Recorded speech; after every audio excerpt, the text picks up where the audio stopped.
What's going on, college football fans? Welcome back to the First and Long College Football Show. As always, I'm your co host, Marcus, joined by my co host, Mason.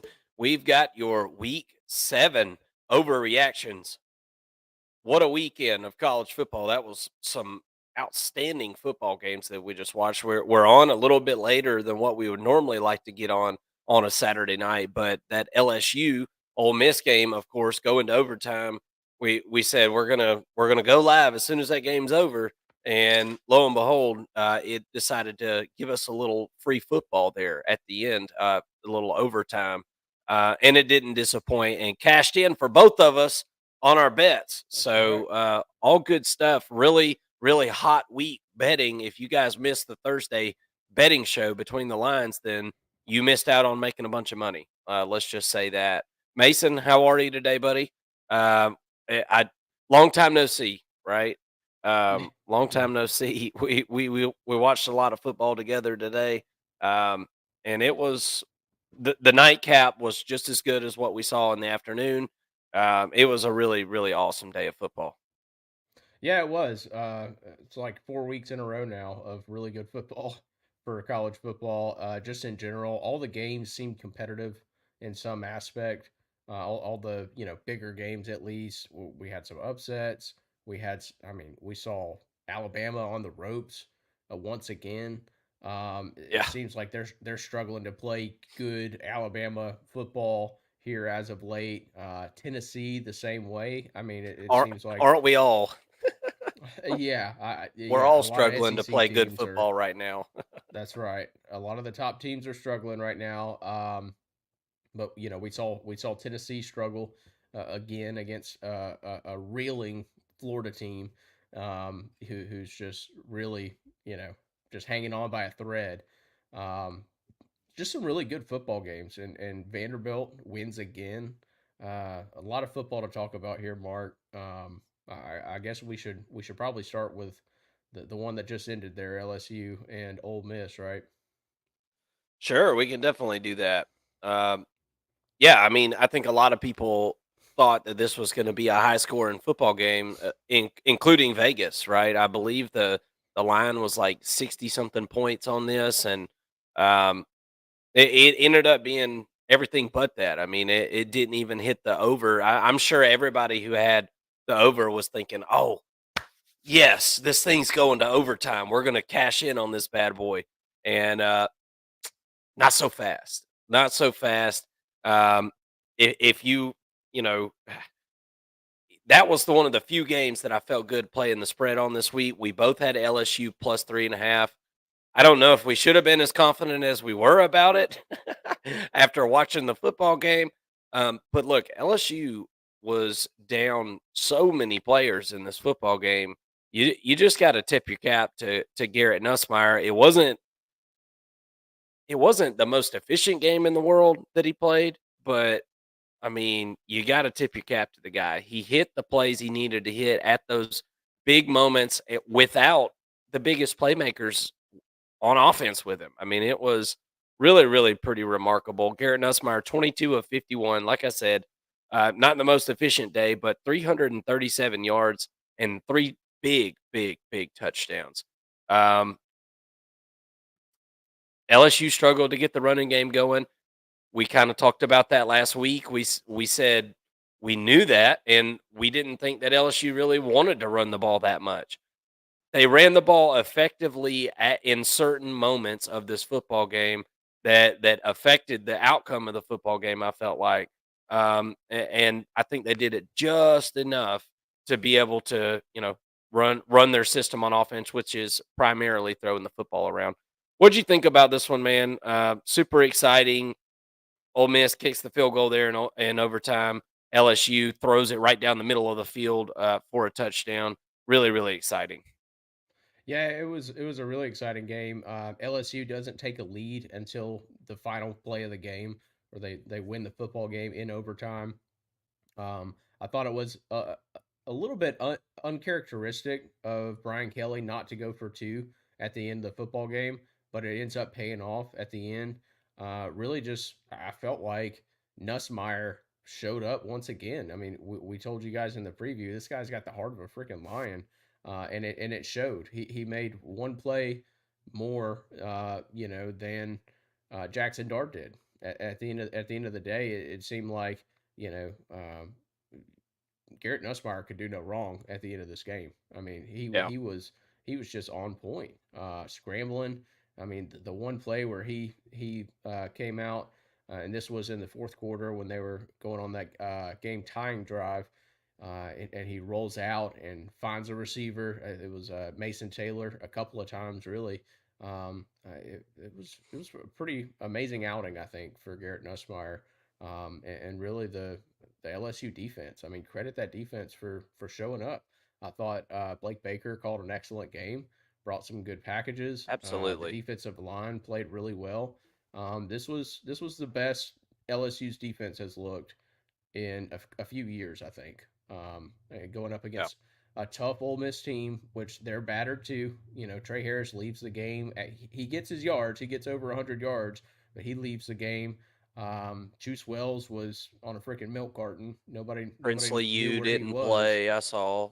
I mean, Princely U was out on the defense. So both teams were a little bit banged up in this one, and but it didn't stop either team from fighting. I thought it was a really close and competitive game. Really could have gone either way. Still feel like Ole Miss is probably the better team. But LSU getting that game at home was a huge impact on the game. You saw a penalty late against the offensive lineman, doesn't snap the football. Probably a good idea not to snap it because I don't think Jackson Dark was paying attention. He would have turned the ball over had he done that, but that was a credit to LSU's home field advantage. It was loud. It's a loud yeah. environment. Hmm. On a neutral site, though, I still feel like Ole Miss probably wins that game. Yeah, possibly. I mean, look, Ole Miss has it's a trend at this point. It's certainly a trend. And look, I mean, you got to give LSU's defense credit first and foremost. They got 6 sacks today. I mean, they sacked Jackson Dart 6 times today, or at least the last I saw, it might even be 7.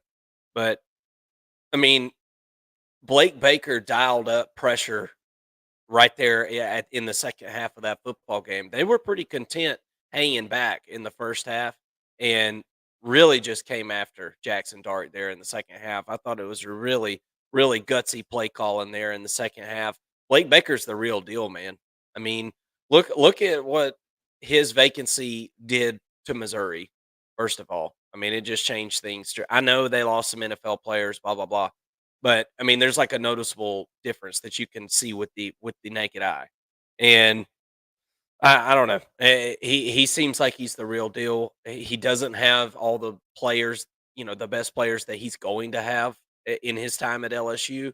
Um, I think sky's the limit for Blake Baker there at LSU, and, don't look now. I mean, LSU's got some momentum right now, and their loss is outside of the SEC, and with the way Alabama looks right now, with the way Georgia looks right now, or the way Tennessee looks right now, I mean, who's to say that LSU doesn't backdoor their way right on in there? I mean, That's a it's home really, game. Alabama is a home game for LSU too. yeah. I mean, and I don't know. I mean, I'm not ready to sit here and break down that game or nothing, but Alabama looks very beatable right now, obviously, with everything that we've seen. So, um, yeah, I just I don't know. Ole Miss has problems turning their yards into points, and Georgia tends to have some problems with that too. Georgia and Ole Miss have a lot. You can kind of compare offensively. I'm not really saying defensively. I think they're built differently defensively, but Ole Miss and Georgia offensively are comparable. It's kind of odd, really. Not that great of an offensive line for Ole Miss this year, man. I mean, it's just they ran the ball effectively at times in that football game, um, but I don't know. I just thought it was more so because of the fact that LSU had a light box trying to back up and make sure that Trey Harris wasn't bombing them. As soon as Trey Harris goes out of the football game, uh, you know that threat's kind of gone. I don't know. Ole Miss doesn't have as many weapons down the field as what we might have thought at the beginning of the season. I don't know. Two losses now for Ole Miss. Going to be pretty tough sledding to be able to make a 12-team college football playoff at this point. especially with their Um, schedule. yeah, I mean, with what they got left, I mean, it's going to be really really tough. All right, let's talk about these big games. We'll talk about the one we saw earlier in the day, Texas, Oklahoma, Red River rivalry. We'll talk about this one. It's not going to take really that long to talk about. I mean, look, this game in a lot of ways went exactly how we had talked about last week. I mean, Oklahoma doesn't have much of an offense. We were saying, Oklahoma was going to have to play this perfect game. They were going to have to get turnovers on defense. They were going to have to be able to, run the football. They weren't able to really do much of any of that. I mean, defensively, they stood up about as good as you would expect against the Texas offense for about as long as you would expect them to. I mean, it eventually the walls came tumbling down, and Texas was, kudos to Texas. The passing game wasn't there for a lot of times this Saturday. They had to run the football, 187 yards rushing. That was a big surprise to me to be able to do that and lean on this defensive line late into the football game and be able to hit some explosives in the run game. I thought that was big for Texas. We talked about that being kind of like a padlock stat for them last week, that if they were able to run the ball successfully, that it was going to be really really hard for Oklahoma to cover that spread. They weren't able to do it. And Texas ends up winning that thing 34-3. It's Texas or Oregon. Take your pick on who's the number one team in the country right now, right? I mean, that's pretty much where I'm at with it. I obviously Oregon has the one better win at this point, but Texas has got a couple of those quality wins. I guess you could say Oregon's got a couple too, beating Boise State. You could probably argue for either team at this point. What did you think about the Red River rivalry this weekend? This was one of the few games that didn't really leave college football fans, on the edge of their seats or anything. Yeah, I think Oklahoma is just battered with injury right now at the receiver position in particular. I think they had Yeah. four receivers out in this game. Zion Kearney led in receiving for OU with 45 yards. They ended up with 148 through the air, only 89 on the ground. Just really couldn't find much against this Texas defense. I think that Texas's defense is better than what we had in the preseason. I think that they kind of reloaded and uh, look to be pretty tough and pretty stout. But then on the offensive side of the football, I thought Quinn Ewers really settled in after the pick early. We saw the pick early and we thought, okay, here we go. Here's the Red River rivalry, right? This is what this game is going to be. And then after that pick, Texas doesn't turn the ball over again. OU doesn't do themselves any favor. They turn the ball over twice in the game, and it was just kind of a spattering from Texas on both sides of the football. I mean, 34-3 really says it all. The game, when you watched it, it didn't tell us anything other than what the score told us. I mean, it, Yeah. it was a really strong outing by Texas. Michael Hawkins the moment wasn't too big for him. I didn't feel like he was he went out there and was just a deer in headlights or anything like that, but he didn't do enough to win the football game, obviously, and he looked like a young quarterback. But at the same time, I think that this guy's going to be pretty good in the future. Just didn't have the weapons around him. Offensive line still struggling for OU, and the game really went about the way odds makers had it picked. Yeah. And I think most people probably bet on Texas this week and got that one right. This was one that really just didn't have any upset potential, from the get go, pretty much. Yeah. Well, whenever we broke the game down last week, I felt like if Oklahoma was healthy, I felt like they could have kept it within the point spread, but that was I mean, obviously not the case. Look, Texas is if not the best team in the country right now, they're one of the best teams in the country. So I want to give Texas their flowers. I mean, and to be able to run the football like they did, I thought that was really impressive. The offensive line for Texas, it really did impress me in this football game. That's not an easy defense to go against, and the defense didn't make it easy on Texas's offense early in this football game. I had bet if you watch the Thursday betting show again, like I said at the top of the show, I had bet the first half under 26 because I felt like Oklahoma's defense, when they're fresh, they can match up with anybody pretty decently in college football right now. Um, as the game goes on, that's obviously not the case. They're not fresh. Their offense can't sustain drives, and therefore it puts their defense in a really, really tough situation out there, especially going against an offense as good as Texas is. So we're going to be talking Texas football very, very soon. So stay tuned if you're a Texas fan or Georgia fan, because you're going to be on the edge of your seat all day next Saturday, waiting for the big one there, going down in Austin, Texas, Georgia on the road, visiting the Longhorns. It's an SEC matchup, and it's going to be a damn good one. I've got a really good feeling. Um, we'll talk a little more about Georgia here in just a bit, but let's talk about the Ohio State Oregon game. What a ball game! I mean, what a ball game. 32-31. I should have stuck with my gut.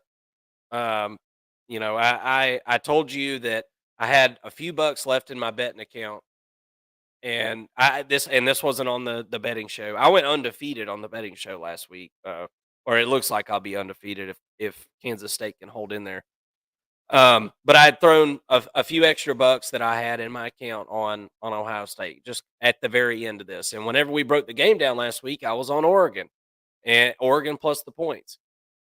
Um, I was really impressed with Oregon's downfield playmaking ability in this football game. That was the most impressive thing to me. Dylan Gabriel's ability to push the ball down the field. Excuse me, folks. It's been a long day. But just all the talk all week about how his arm's not strong enough and blah, blah, blah, blah, blah. And look, he doesn't have the strongest arm in college football, but he doesn't have a pop gun arm or anything like that. Uh, More than enough to get done when he needs to get done, apparently. And I was really impressed with Oregon's resiliency in this football game. Again, special teams are a blunder for this team. It seems like it felt like we were watching the first Washington game last year all over again with the missed extra point, the missed field goal, the um, failed 2-point conversion. I mean, when you start adding all that stuff up, man, that was a lot of points left there on the field. And if we were talking about an Oregon loss right now, we would probably be talking about those points that were left on the field. Um, but I have to say, and I just like I said, I want to give Oregon all their flowers and everything, and we'll talk some of the stats and things like that. What the hell was Will Howard doing at the end of that football game? I'm not sure that it makes a difference.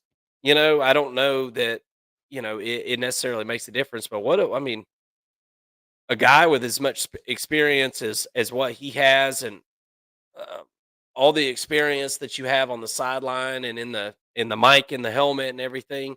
Why was Ohio State not taking timeouts there at the end of that football game? I didn't really understand that. I mean, why would you go to the end of the game down by one with timeouts in your pocket? I Yeah. didn't I didn't understand that at all. It felt like a little bit of mismanagement, obviously on Will Howard's part, mismanagement of the clock there at the end of the game. But I felt like the coaching staff mismanaged the clock as well there at the end. Oregon wins 32-31, very big win. I think these are two playoff teams no matter what, though. And they both looked the part on the field tonight. I don't walk away from this game thinking less of either one of these football teams. I'm impressed with Oregon. Yeah, I agree. It seemed like Dylan Gabriel, last week he had the two picks in the red zone, which really hampered Yeah. Oregon against Michigan State. Of course, they win the football game, but this week he came out much more sharp, or much sharper, and really just looked like. a better quarterback. I think he was the better quarterback tonight when you compare him and Will Howard. And Will Howard didn't play a terrible game. He was very effective, really. Oh yeah, But it yeah, seemed like Dylan Gabriel was ready to rise to the occasion a little bit more than Will Howard was. At the end of the game, you saw Howard take a slide with just 1 second left on the clock. Not enough time for his coach to call timeout at the end of the game. I think that he was thinking that he got down in time to call a timeout and kick a really long field goal, I guess was the plan. But didn't really happen that way. Um, I mean, credit Oregon, and the defensive stops that they kind of came in clutch when they needed them.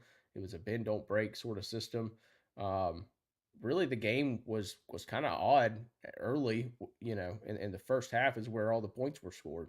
yeah. We Um, saw a lot of different kinds of football plays in that first half. We saw a little bit of yeah, everything. yeah. I thought Chip Kelly had a pretty good game plan going into the game. At the end of the day, both teams just looked really good. This game could have gone either way. Yeah. Really, Oregon missed a lot of opportunities to make this game seem worse than it was. They had the fourth down. Ohio State gets the fourth down stop at the goal line at the two. Where Oregon goes for it, and I don't necessarily fault Dan Lanning for going for it. First of all, I think you're down, you're at the 2 yard line. You may not get another shot at the two, so you go for it on fourth down there. Trust your defense to get the ball back with short field position. Um, but you're looking at that play, and in hindsight, while the game's still being played, you're thinking, man, here we go again. Dan Lanning makes a fourth down call, and they don't get it. You couple that with the field goal missed and the extra point blunder, and the 2 point conversion. It's like, man, there's 12 points on the field. That they Hmm. left, and really could have made this look like a worse game than it was. But ultimately they get the win. It doesn't really matter. And I'm with you. These are two playoff teams, and nobody comes out of that game thinking anything else. I don't feel like Right. Ohio State should fall a ton. I think they should still be in the top five when it's all said and done, or at least this week. And just a really good football game. Two really competitive teams. Yeah, absolutely. And we didn't even mention you know, the what should have been an interception at the beginning of this football game. Mm, The very first drive of the game, Ohio State goes down and scores, and one of the biggest plays on the drive is what should have been an Oregon interception. I mean, I yeah, don't care what anybody says. That play should have at least been. Look, you can't tell me that it wasn't an interception whenever we didn't even get to freaking review it and see. I don't know yeah, what the refs are doing. I mean, kudos to Ohio State going and getting on the football and blazing right. speed and snapping the ball. I mean, kudos there, no doubt. But um, that looked like an interception to me. It ends up not mattering, not necessarily counting against Oregon in the grand scheme of things, I guess. But man, I mean, that could have easily went south there. Dylan Gabriel, 23 of 34, 341 yards, 2 touchdowns through the air, one big run on the ground. The Oregon rushing attack, 155 yards on the ground today. Just Oregon was able to make, one more big play than Ohio State in this football game. Evan Stewart, this was the first time that we've ever seen Evan Stewart really spread his wings and just kind of take off in this offense. And um, you know, uh, he looked every bit what we thought he would when he came over to Oregon. I feel like Oregon was able to develop a little bit of an identity in this football game. Something Nick Saban said today that I heard and I liked. This is the time of year you start figuring out everybody's identity.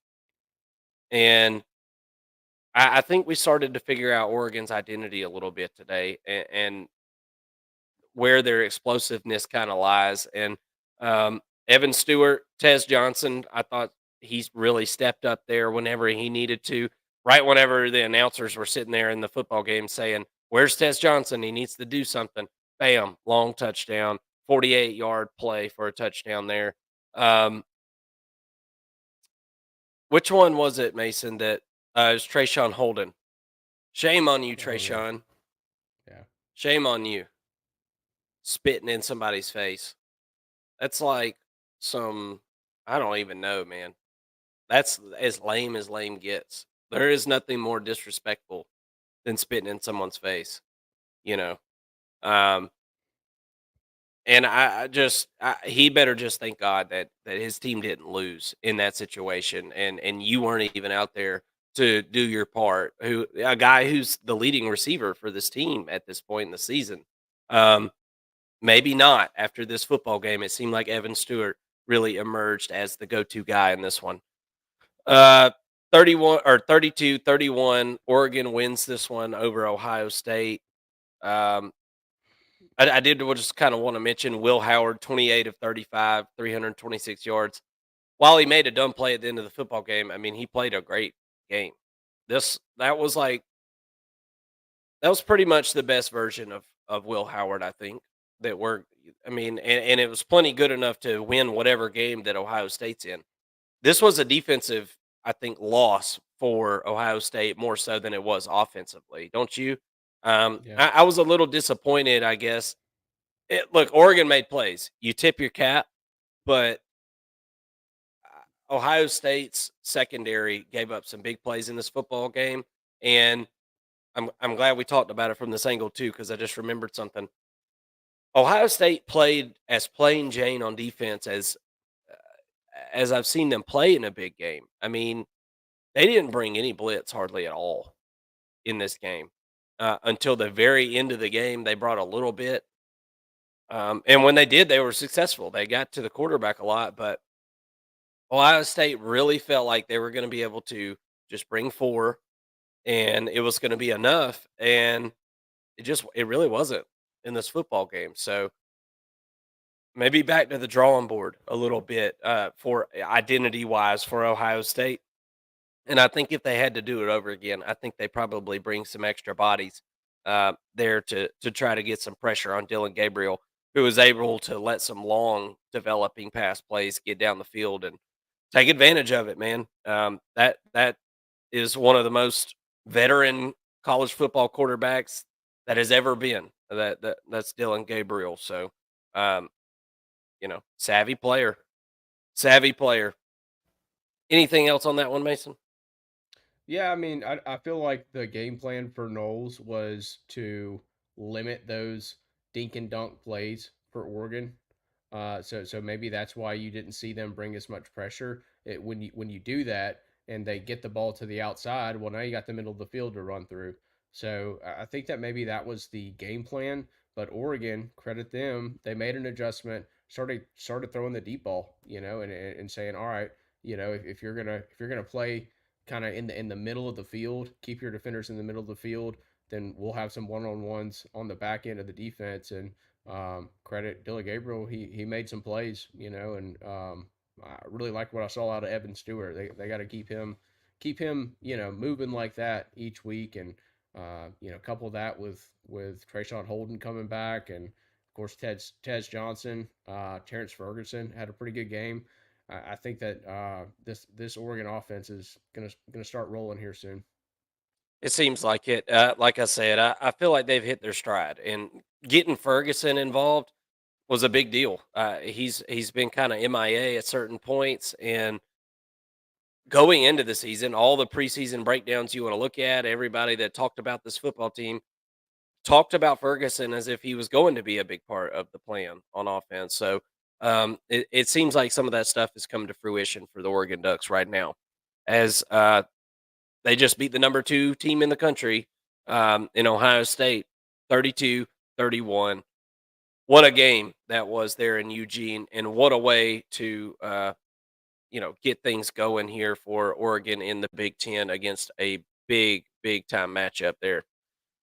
I wouldn't be surprised if we see that game again. I mean, I don't know who else in the Big Ten is going to be able to really step up. And I mean, maybe Penn State, I guess you could point at, but I mean, that seems like kind of a one trick pony. I mean, I what Penn State did today, we'll talk about their game here in a minute.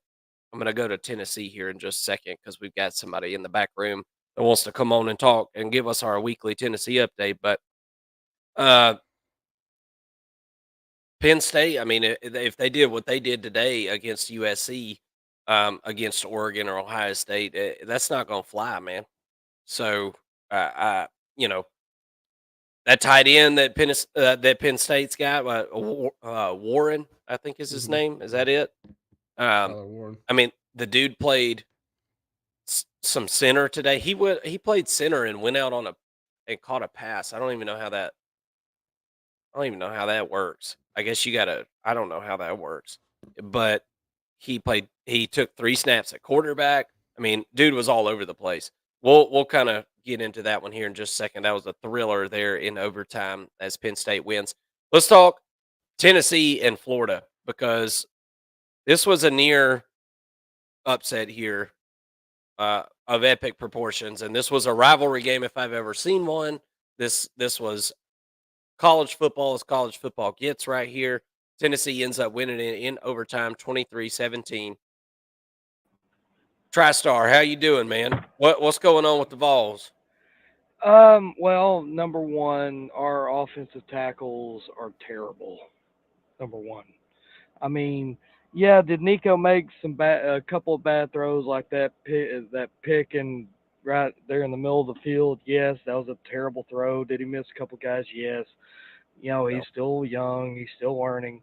But I mean, my God, when he's having to run literally within a second of the ball snapping, I mean, I'm sorry, I don't even think Trevor Lawrence in 2018 could have even managed that, or Joe Burrow in 2019 could have even managed that. I Yeah. mean, this team has the potential to be a great team or even a championship winning team, but there's just such a like flashing at you glaring issue with the offensive line. And unfortunately, I think, you know, this is going to be a hindrance of this team. Something that we did not have that as a problem in 22. People ask about, why is the offense not running like they did in 22? I mean, some of it was Hendon was a very experienced quarterback, operated the system perfectly, had a Yeah. number one guy in Jalen Hyatt. But also, too, go look at who was on the offensive line. You had a elite right tackle on Darnell Wright. You don't have a Darnell Wright on that offensive line. Yeah.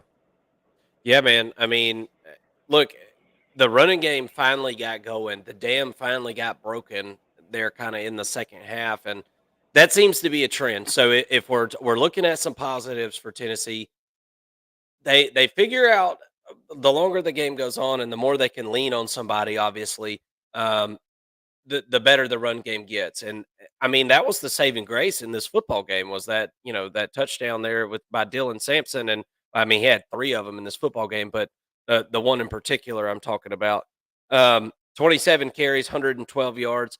But right now, Tennessee has got to figure out a way to hook up on some of these deep throws. I mean, every single game we're seeing Nico miss a couple of them. And look, I'm not saying that's uncommon. I'm not I'm not any more down on Nico this week than I was last week. I'm the same. I'm exactly the same. He's young.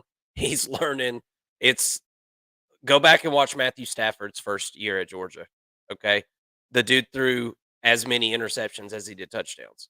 So uh, you know it is what it is. The sample size is huge for young guys that don't have a lot of experience playing in the SEC. It's not very good. They don't have a very good track record. So he's not alone there.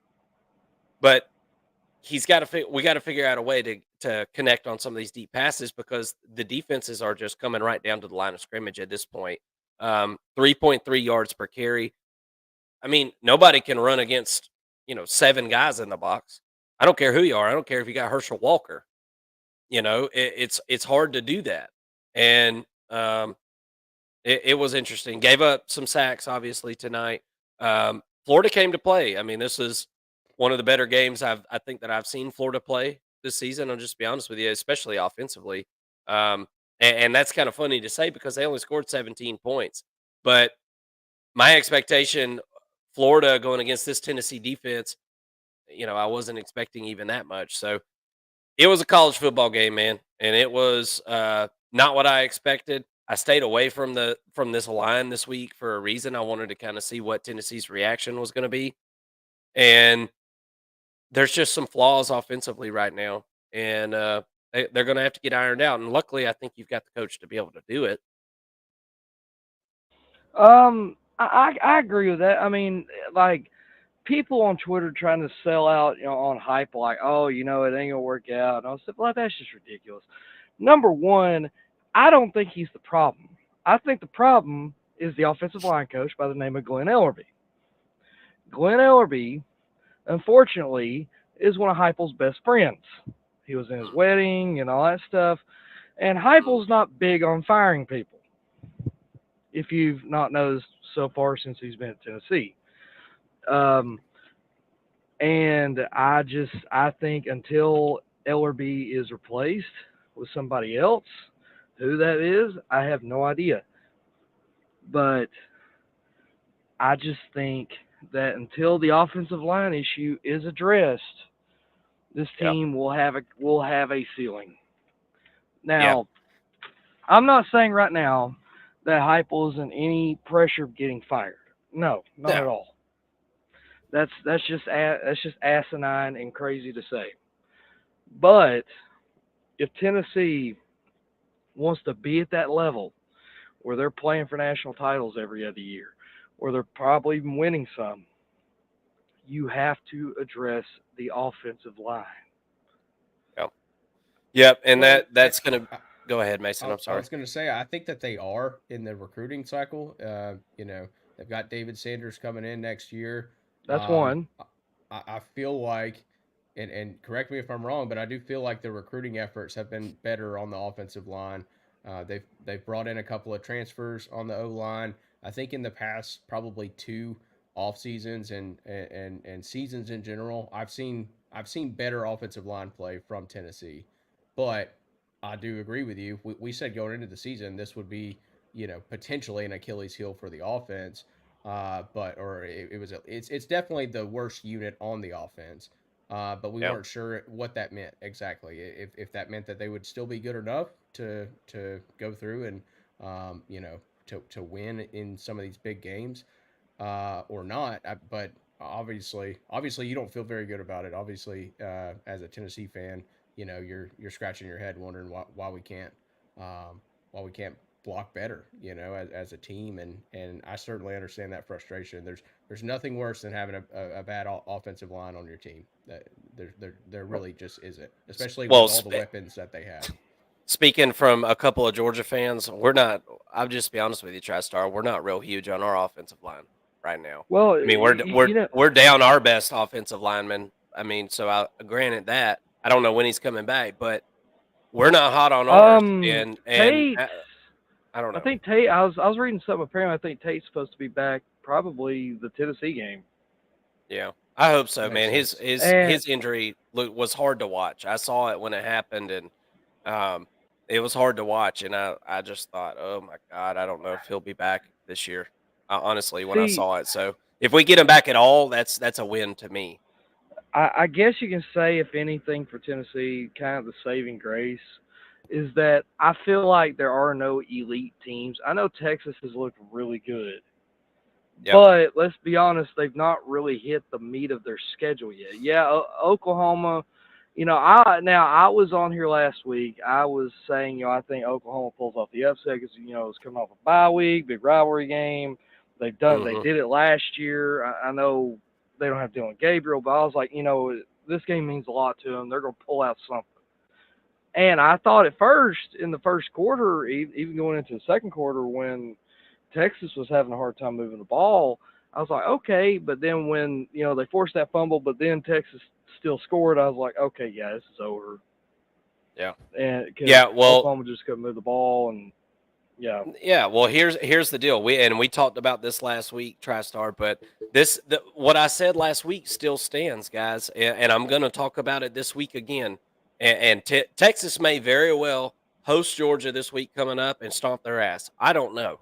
I don't know. I haven't broke down the game fully yet. I haven't fully cultivated my thoughts, but just listen to this. I mean, these are the ranks of the total offenses that Texas has played this year. 79th, 118th, 65th, 130th, 79th, and then Oklahoma today, they're in like the 90s in their total offense. Yeah, we're not talking maybe like worse. yeah, it's It's not like we're bad. talking it's not like they faced like 2019 LSU or something. They haven't played an offense with a pulse yet. I mean, Yeah, and I'm being and dead serious. These teams I'm talking about: Colorado State, Michigan, UTSA, Louisiana Monroe, Mississippi State. Which, hey, Mississippi State actually put up a fight against hey, Texas, and they I held was gonna Georgia say they again gave this week. Georgia a game. They sure did. Um, And Georgia got up big, and I don't know what and that quarterback threw that ball all over the yard, man. and what's hilarious, which I think is kind of hilarious.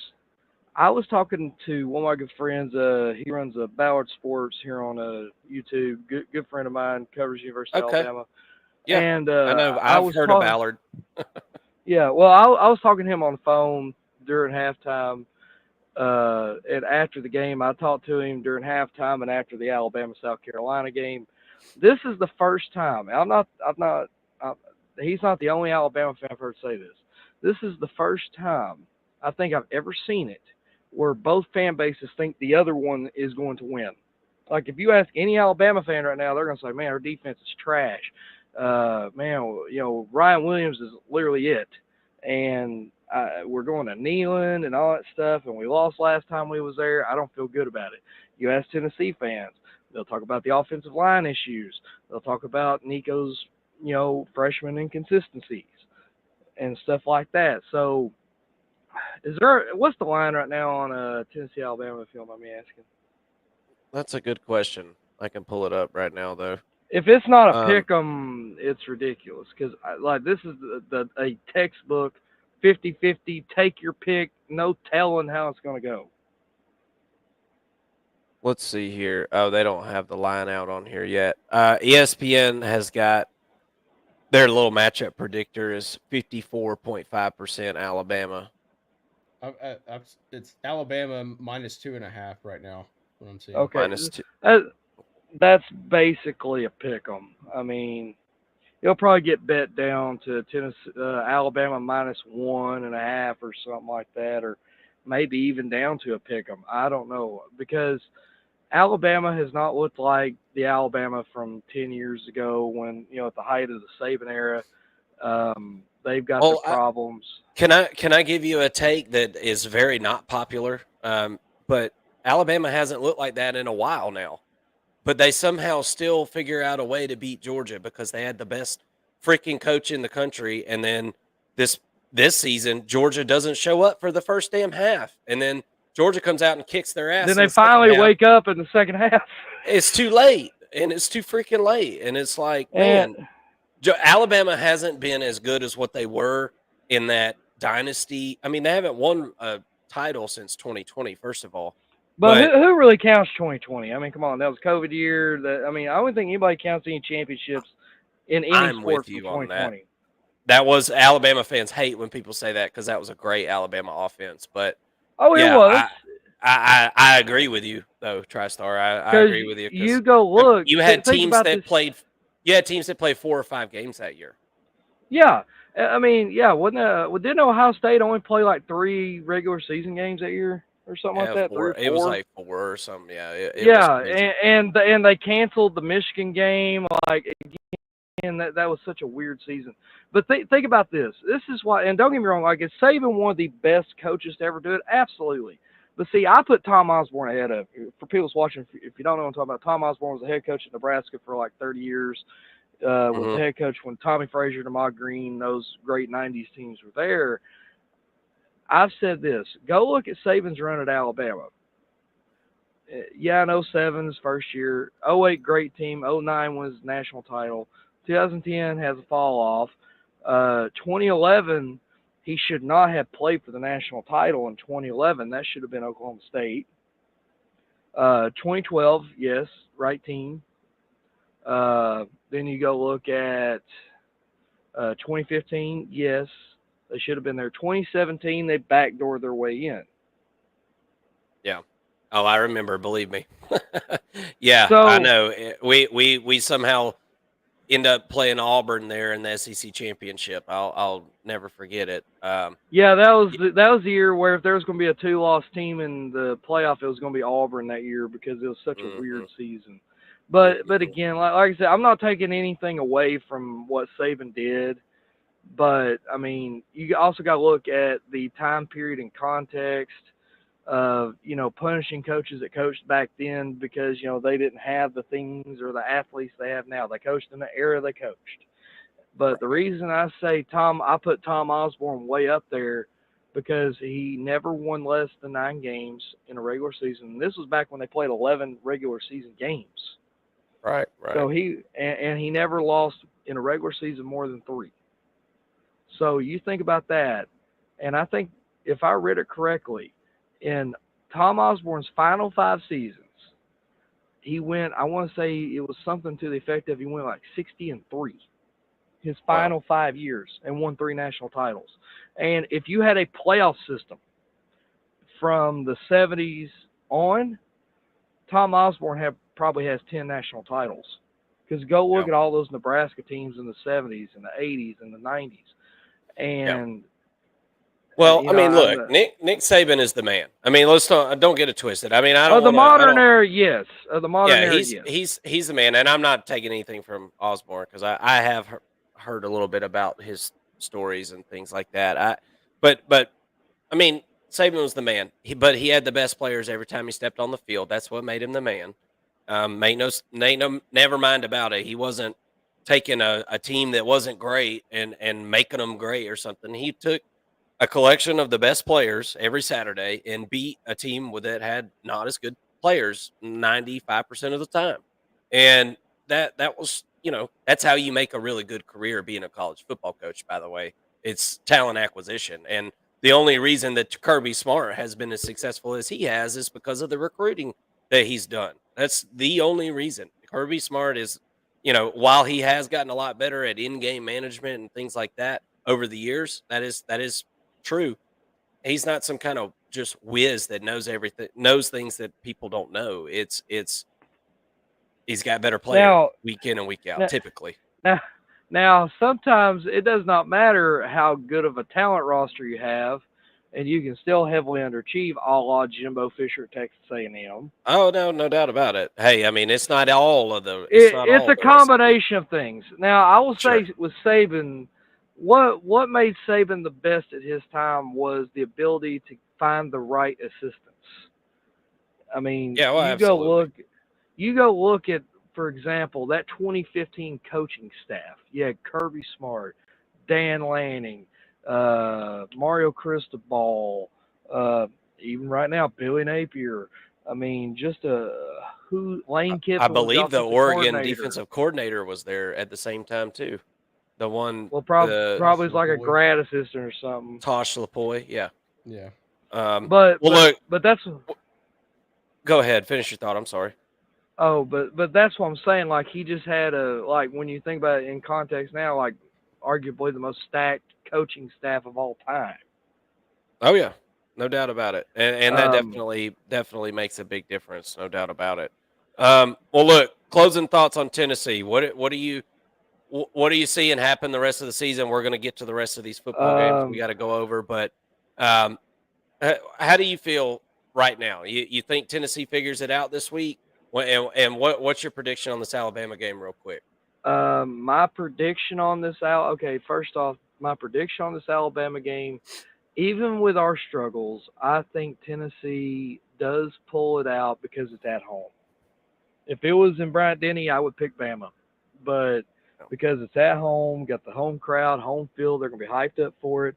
I think Tennessee wins a close one. I don't think it's going to be 52-49 like it was 2 years ago. I don't think either offense is at those levels. I see it being like a 24-21 kind of ugly kind of game. Yep. And for the rest of the season, 3 simple words. I don't know.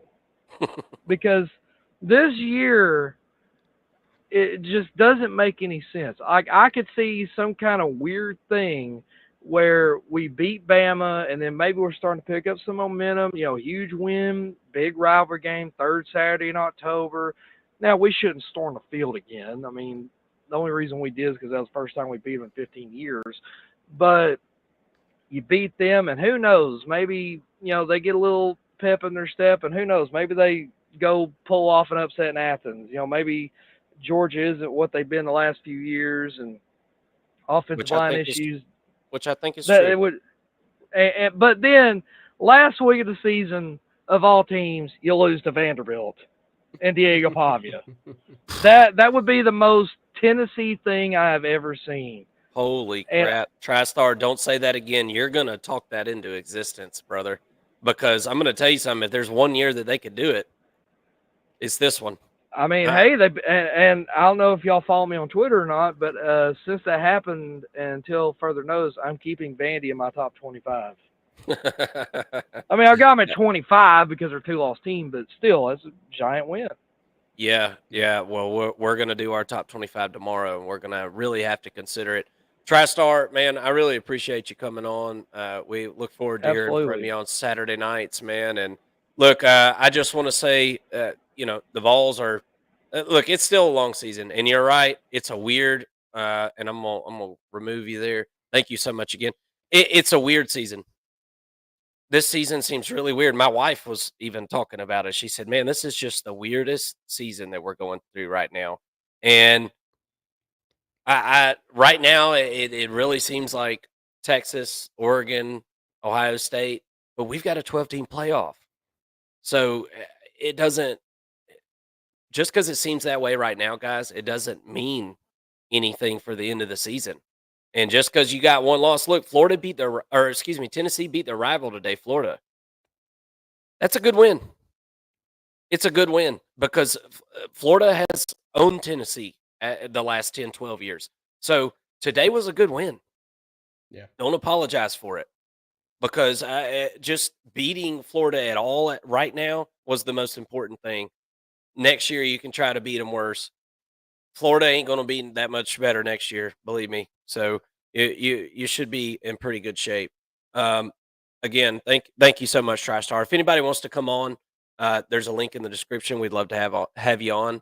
Lawnmower Man says, "I believe Texas will beat UGA by 3 scores." Well, if you do believe that, I put it in the comment section too, but bet on it because nobody will be a 3-score favorite in that football game. So if you really believe that, put your money where your mouth is and go make you some money. If Texas is able to win by 3 scores, I'll say this: Georgia is going to score a lot more than 3 points in that football game. It won't be Oklahoma's offense you're going against. I can tell you that much. I don't know that Georgia wins, but I can. It'll be more of a fight than what happened this Saturday. Penn State USC. Let's talk about that one. We already did kind of a little bit, but what Penn State wins in overtime. USC misses their field goal in overtime. There, Penn State is able to kick theirs and win it. 518 total yards of offense for Penn State. Looks really, really good on paper, but it was an interesting performance here. I don't think a lot of people thought Southern Cal were going to be in this football game at all, man. We didn't early in the week. Then we kind of had our betting show. That's why it's so important to watch the betting show, guys. You got to come watch Between the Lines on Thursdays because that's where really the rubber meets the road. We had done some research and talked about, the simulations that were done on this game. There was a 10,000 game simulation done on this thing, and the average outcome was Penn State winning by like less than a point, on average in that football game. So that all came to fruition. This was an absolute dogfight for Penn State on the road at the Coliseum. What did you think about this one, Mason? Southern Cal, I'm just really surprised how effectively they were able to run the football in this game. That's the most surprising thing to me. 189 yards on the ground, 7.9 yards per rush. Absolutely gashed Penn State with some big plays on the ground. didn't see that one coming. That's the part I really am most surprised about. Yeah, but we also saw that with Bowling Green, going against Penn State. We saw Bowling Green being able to run the football really effectively. Kind of felt like after that game, it was like, oh, Penn State's got a really good rush defense. This won't happen again. Well, then USC with a lackluster offensive line runs all over them. Runs on them worse than Bowling Green did. So I think there's a little bit of an issue there in the rush defense for Penn State. Um, the defense didn't win them this football game. I thought it was the offense really that won Yeah. them the football game, and it wasn't a perfect performance by any means. Drew Aller has 3 interceptions, almost cost them the game, but does end up with 391 yards, which has got to be up there with a career high, if not his career high. And I think they found something in Tyler Warren. This Penn State offense has been struggling to find a playmaker.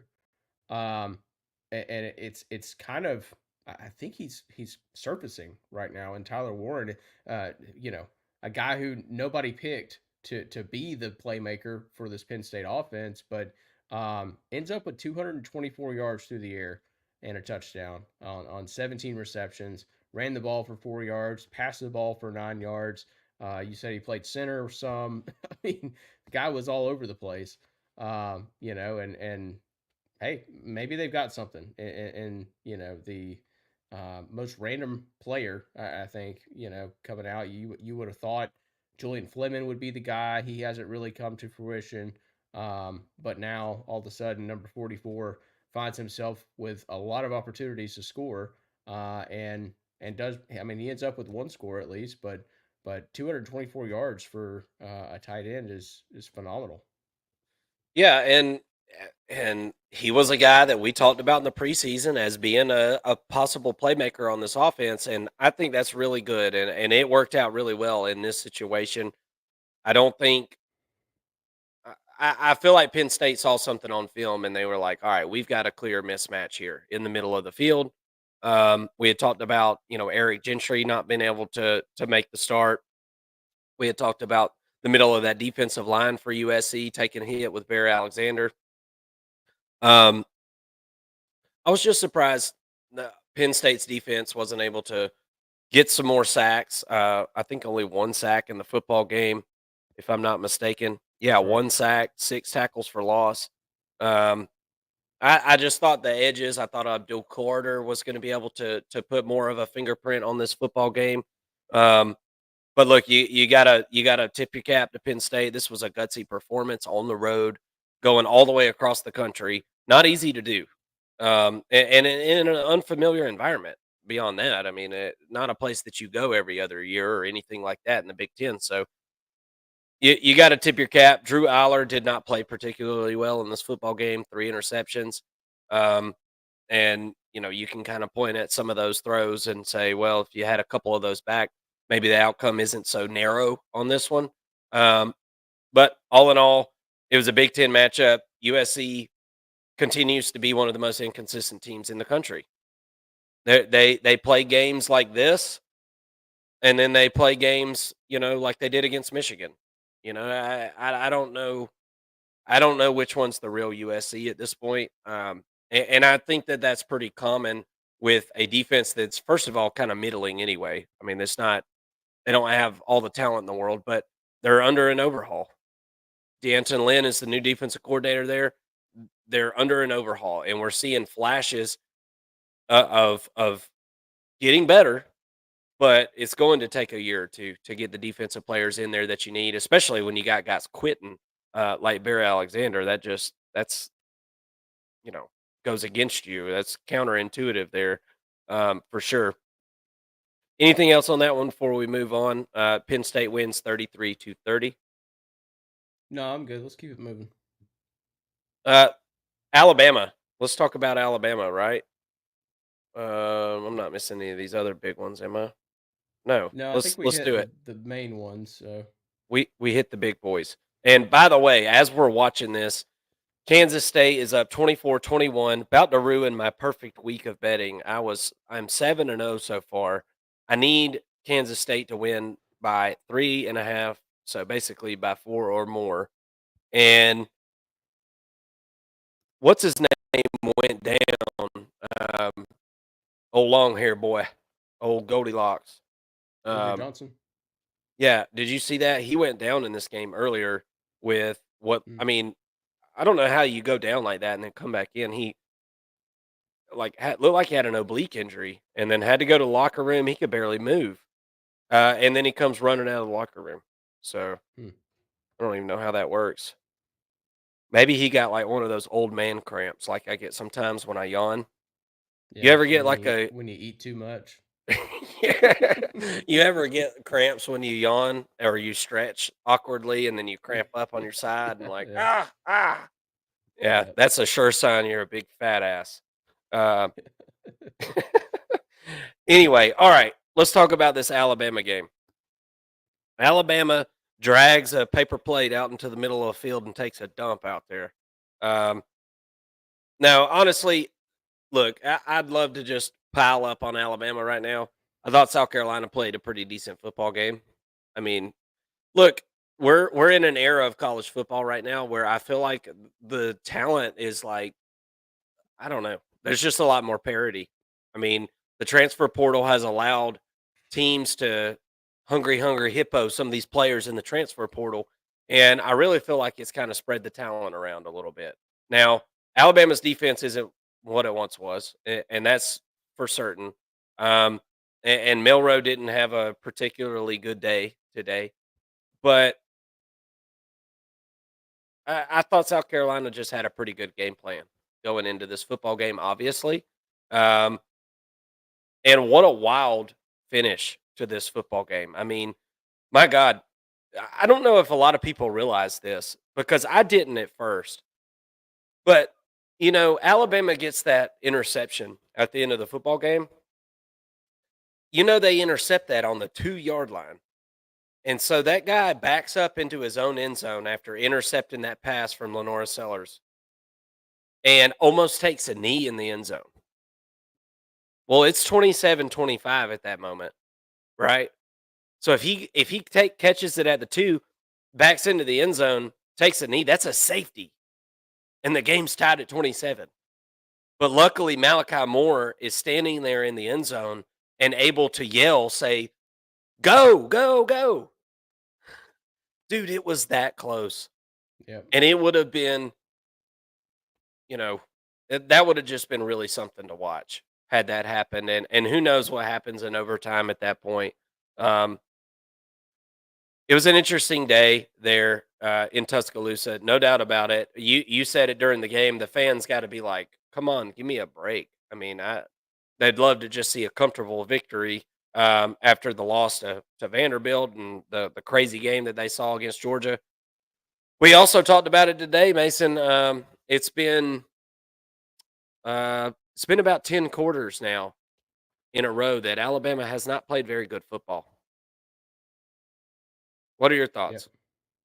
Yeah, I'm kind of baffled, honestly, with the way that Alabama has played. You know, you watch them all the way up until the end of the first half against Georgia. From that point to the beginning of the year, you're looking at Alabama, feeling like, okay, here we go again. Alabama's really good again. They found something in this young freshman receiver. Their defense looks dominant. And then, like you said, the past 10 quarters, they really just did a complete about face and are reeling, I would say, by Alabama standards. I mean, they do win the football game. I get that. This was a South Carolina team that just put up 3 points against Ole Miss, and they scored 25 against you. You know, this And got is this is 23 first downs. South Carolina had 23 first downs they in were this game. very effective on third down.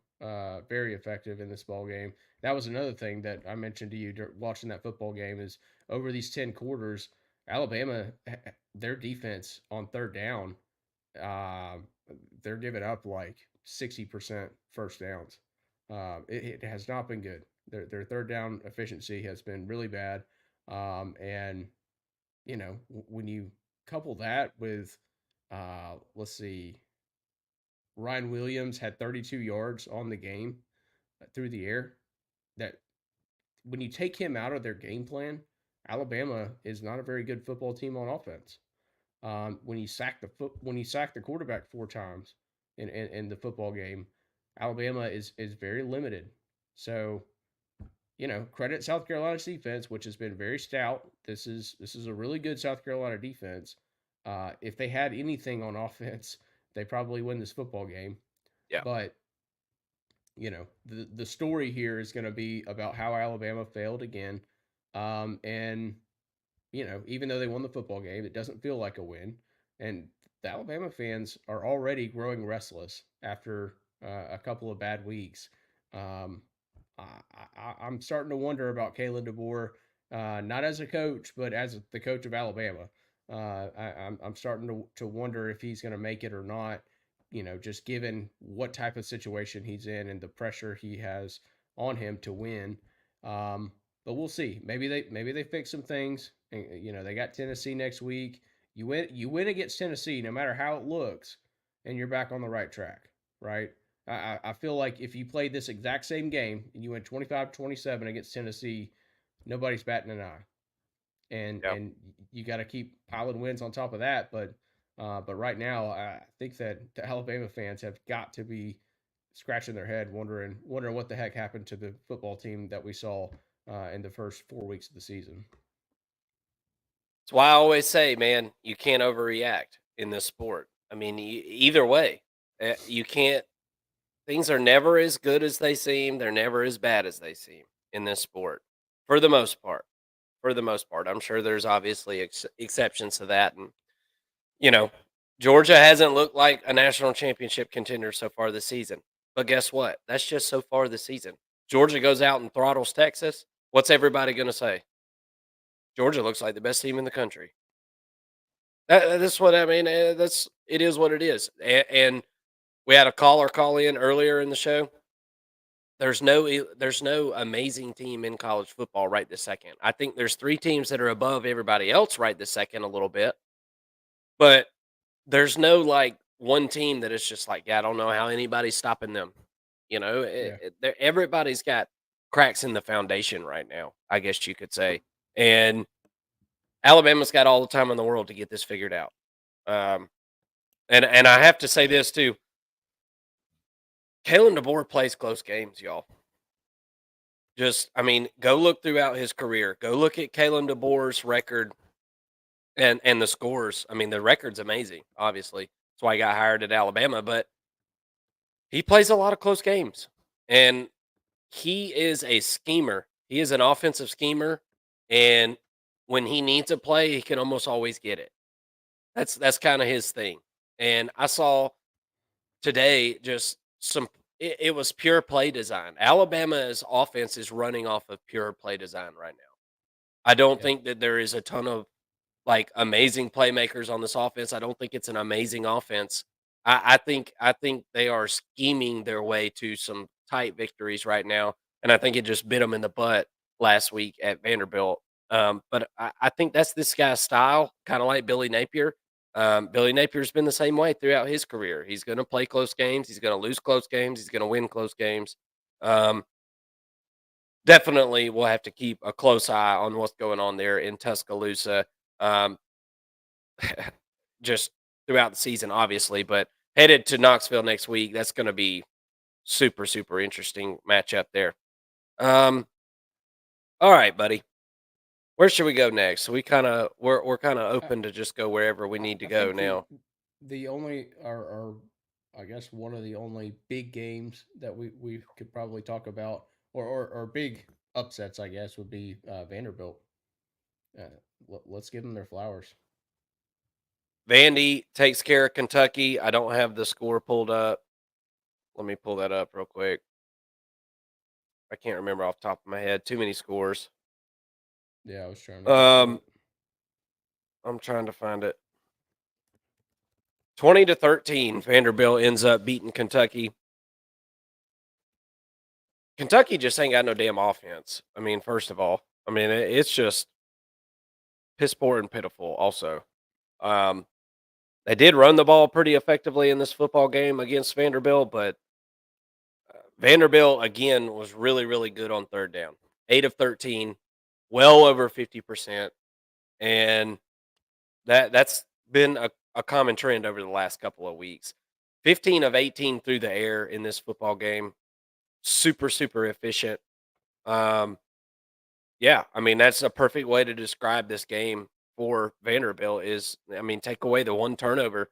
They were super efficient in this game. They're just a pretty good football team at this point, right? I mean, I don't really know any other way to put it. I'm not saying, Kentucky is some kind of slobber knocker of a football team in 2024, but um, they do have a good defense and you know, Vandy scored more points than Georgia did whenever Georgia went up against Kentucky, so um, I don't know.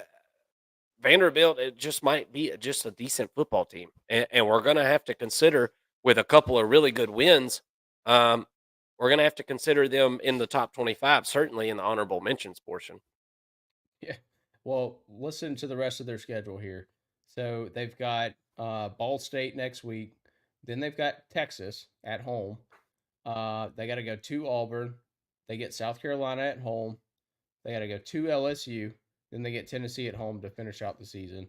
Um, I mean, even as good as Vandy has looked, I'm still counting four more losses on the year out of that. I mean, uh, and they could very well win, you know, 4 out of those last 6 games probably as Yeah, well. Um, but I think we're still looking at like a 7-win Vandy team, which based off of their win total, which they've already surpassed, I think it was at 3.5 on the season. They're much improved, but this is a Vanderbilt team that um, has an identity. You mentioned it earlier. At this point, you kind of know what your identity is. Vandy figured that out a little bit earlier, I think, than most teams. That they have the tough loss to Georgia State, which really just kills the season. Nearly beat weird. Missouri. I mean, we could easily be talking about an undefeated Vanderbilt team right now, but they play very consistent and really similar to what Kentucky does. I thought this would be a little bit more of a competitive ball game, and I know it was only one score that Vanderbilt won by, but when you watch the football game, it felt like they were in the driver's seat the entire game. Um, Kentucky has looked very similar. We saw them coming off of a win against Ole Miss. They had a bye week last week, but against Ole Miss, they ran the ball really well. They, had these long, methodical drives, took a lot of time off the clock. They were effective on third down. And then Vanderbilt comes in and gives them a taste of their own medicine. And, Kentucky really, really found out today that they don't really like the way that medicine tastes because that was a pretty dominant win, I think, for Vanderbilt, with all things considered. When you look at the rosters and what Kentucky has been on defense, I thought that they got pressure on Pavia pretty well, but Pavia made some Pavia plays and was able to scramble and extend some plays with his legs. Was able to get outside the pocket and extend some plays with his arm. Um, I can't say enough about the guy. He's got real heart, real grit, really fun story to follow right now in college football as well. No doubt about it. Uh, I mean, all eyes on Nashville, man. We're going to be watching the rest of the Yeah. season now, which I would have never thought I'd be saying that in 2024. So you just never know in college football. All right, let's rattle off some of these scores, man, and let's close this thing out. What do you say? Yep. Sounds good. Let's just kind of go through some of the other top 25 matchups. Clemson takes care of Wake Forest 49-14. Kind of a crock potting there. Clemson able to really run away and hide with it there at the end. Gave up a couple of touchdowns to Wake Forest. Didn't really make a whole lot of sense early in that football game. But all in all, 49-14. Big victory there for Clemson. Don't look now. Clemson's in the top 10 and working their way up. Notre Dame over Stanford 49-7. Yeah, just kind of a ho hum, run the football a bunch and beat the crap out of somebody. That's just the Notre Dame way this year, right? Iowa State at West Virginia 28-16. Iowa State ends up winning that one. They remain undefeated there in the Big 12 as we'll talk about it in a minute. Utah took a loss there on Friday. Their second loss of the season. They're 1-2 in the Big 12 at this point. So Iowa State, BYU, two teams in the driver's seat there in the Big 12. Really, just kind of until further notice at this point. BYU ends up beating Arizona real good, 41-19.